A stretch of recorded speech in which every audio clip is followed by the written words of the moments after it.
Welcome, class. In this video, we're going to go over section 8.2, the mastery worksheet on finding the axis of symmetry and the vertex of quadratic functions. Now, on the top of the page here, we have a quadratic function that's graphed. We don't know the original function, but we can identify the two x-intercepts. There's an x-intercept here, and there's an x-intercept here. Now, these points could be written as -3, 0, and 5, 0. I want you to keep in mind that x-intercepts can go by other terms as well. X-intercepts can also be called solutions. They can also be called zeros. These are all acceptable terms. Now, one thing that's going to be new in this video is that we can also find the vertex if we know the two x-intercepts. In this problem, we have x-intercepts at x is equal to -3, and another one at x is equal to 5. The axis of symmetry passes through the center of the vertex. Now, the axis of symmetry is going to be this midpoint between the two x-intercepts. The axis of symmetry is -3 plus 5 divided by 2. All we did here is we found the average of the two x-intercepts. We just did -3 plus 5 divided by 2, and we get 2 over 2, which is 1. So the axis of symmetry here of x equals 1 is this dotted line right here. Now, to find the vertex, we'll plug in this x-coordinate, this axis of symmetry, back into the original. But of course, in this problem, we don't know the original function, but we can see the vertex is right here. There's the vertex. And that would be 1, -4. And this would be the vertex. In another example, we have another quadratic formula. Now, this one does not touch the x-axis. But we can identify the vertex by just looking at the graph here, -6, 4. We cannot do this. We cannot find the vertex the way, or the axis of symmetry the way we did in the first example, because we don't have the two x-intercepts. But we have the graph, and we can just read it off here. It does have an axis of symmetry as x is equal to -6 here, this dotted line, imaginary dotted line. Let's look at the first problem here, the first homework problem. It says, find the axis of symmetry. Well, axis of symmetry is going to be the midpoint between these 2 points here, which is -2. We have an x-intercept at -2 and at a +8. Maybe a little small to see here. The axis of symmetry will pass right through the center. We can actually read it off here. We know it's going to be 3, but let's say we did not know. We could just add. We just find the average of the two x-intercepts, -2 plus 8, and we divide by 2. We'll get 6 over 2, which is 3, which we already knew right here. We could see it passes through 3. We write it as x equals 3. Let's look at number 2. Here, we can see the axis of symmetry. And we call it the axis of symmetry is that both points along the axis of symmetry are symmetrical. They're about the same distance. Well, they are the same distance from the axis of symmetry. For instance, this point here is 1 away, and this point here is also 1 away from the axis of symmetry.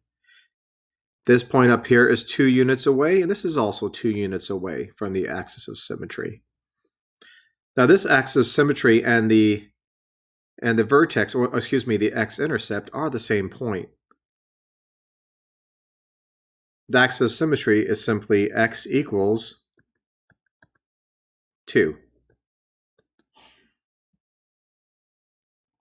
Let's look at number 3. It says here also identify the axis of symmetry. And I guess it got cut off here on the bottom of the page. We'll just write it. We know the axis of symmetry is going to pass through, and it looks like it's going to pass in between right here, these 2 points.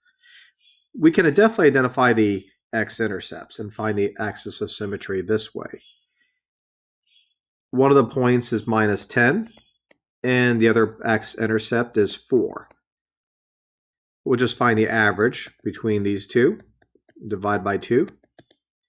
Minus 10 plus 4 is minus 6, divided by 2 is minus 3. So the axis of symmetry is x equals minus 3. And there's the axis of symmetry. For number 4,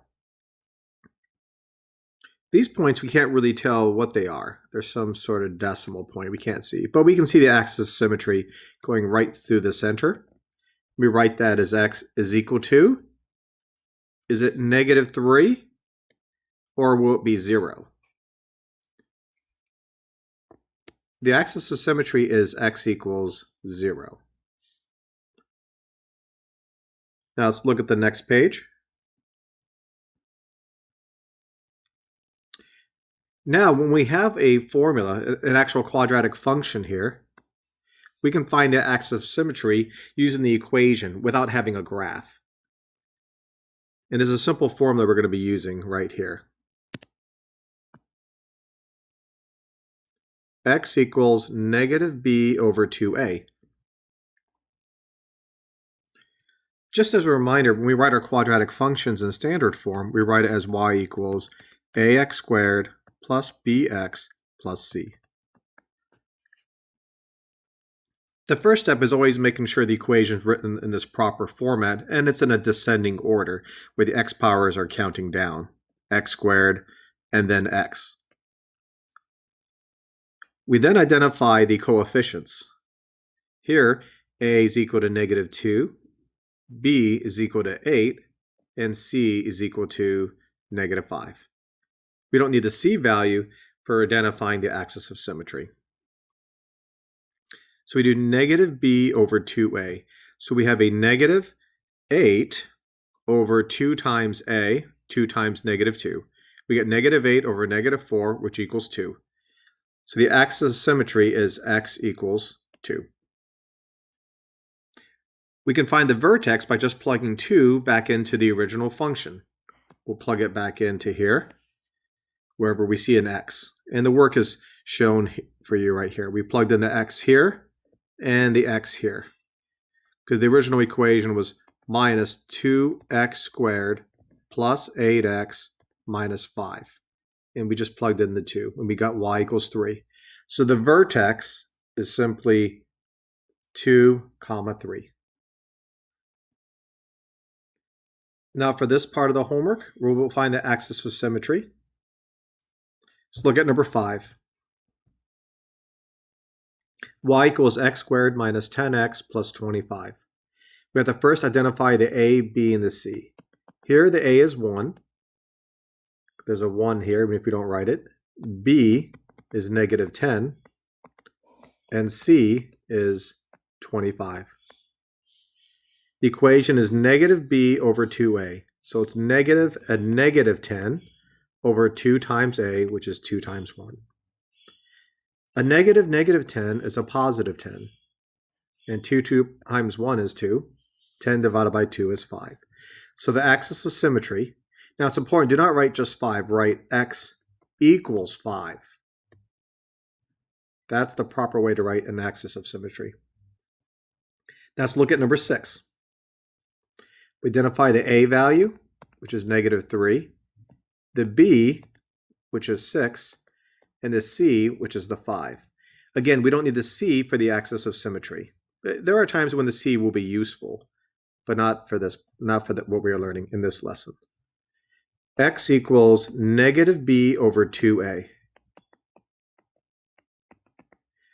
Well, the b is a 6, so negative 6 over 2 times a, which is minus 3. Minus 6 over minus 6 is equal to positive 1. So the axis of symmetry is x equals 1.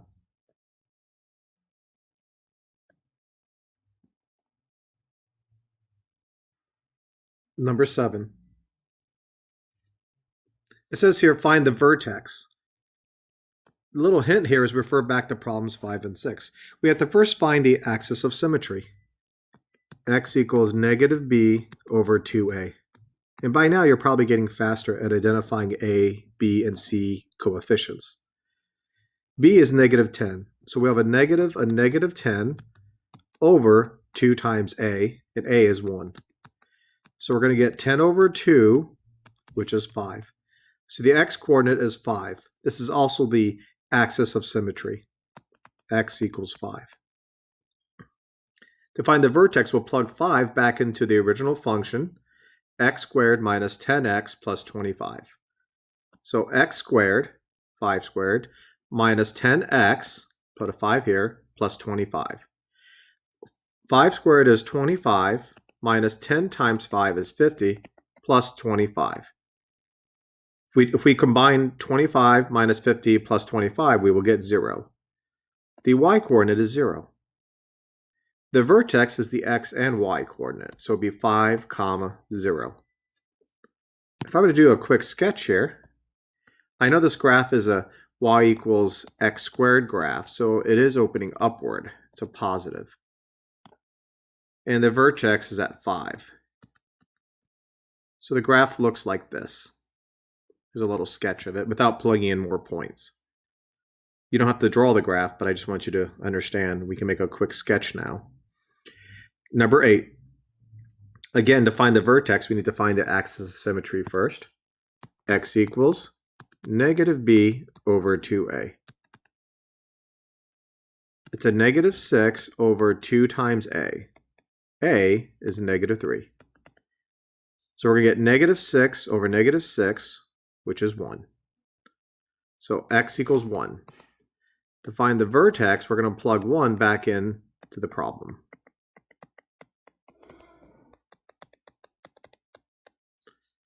One squared is 1 times minus 3 is a minus 3. Plus 6 plus 5. When we solve, we're going to get minus 3 plus 6 is 3. 3 plus 5 is 8. So the vertex is going to be 1, 8. Now this graph is opening down. So that tells us that if we were to do a quick sketch, the vertex is 1, 8. So it's going to be way up here. And it's opening down. So the graph would look something like that. Again, you don't have to graph. I just wanted to show you the usefulness of finding the vertex. Now let's look at the last problem. Number 9, it says find the vertex. Let's do x equals negative b over 2a. Negative 12 over 4 is negative 3. Now we'll plug in negative 3 where the x is. 2 times negative 3 squared plus 12 times negative 3 minus 9. Now minus 3 squared is 9. 9 times 2 is 18. 12 times negative 3 is a minus 36 minus 9. So we'll have 18 minus 36 minus 9. 18 minus 36 is minus 18. Now minus 18 minus 9 is minus 27. So the vertex is minus 3 minus 27. Now this concludes this video on 8.2 mastery.